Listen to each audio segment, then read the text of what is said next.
Après les conflits ethniques de 2009, la paix s'installe à Munzaya, en République démocratique du Congo. Les communautés de Dongo, dans la province de l'Équateur, ont signé un accord de non-agression. Un signe qui pousse dizaines de milliers de personnes réfugiées au Congo voisin. Martin Matesso avec à Kinshasa, Francine Mokoko. Une grande cérémonie de réconciliation pour célébrer la fin du conflit interethnique entre les communautés Enyélé et Munzaya. Au moins 2000 personnes issues des deux ethnies se sont retrouvées dans la localité de Dongo, dans la province de l'Équateur, pour enterrer la hache de guerre. La signature d'un pacte de non-agression par les leaders des deux communautés intervient 2 ans après le conflit qui a coûté la vie à une centaine de personnes. Près de 150 000 autres avaient dû fuir la RDC vers le Congo-Brazzaville voisin. Devant Dieu et devant le peuple, nous avons pris l'engagement solennel de renoncer à la violence.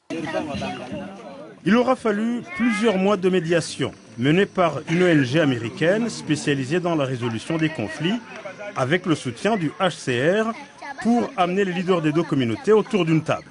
Il y a toujours un travail à en faire, mais l'accord de base, l'accord de principe est déjà là. Reste maintenant à convaincre les déplacés de ce conflit, à regagner leur village d'origine.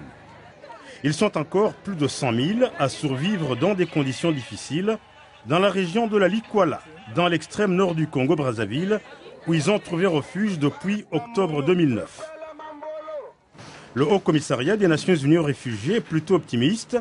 Le pacte de non-agression signé par les deux communautés règle désormais les modalités de gestion des forêts et de la pêche à l'origine de ce conflit dans la localité de Dongo. Ils ont repris la pêche ensemble. On sait que les problèmes liés à l'exploitation des étangs de pêche étaient à l'origine des conflits, étaient à l'origine de la fuite de ces personnes. Si les gens cohabitent à nouveau ensemble, vivent dans la paix, bien sûr que c'est un signe fort pour le retour des réfugiés.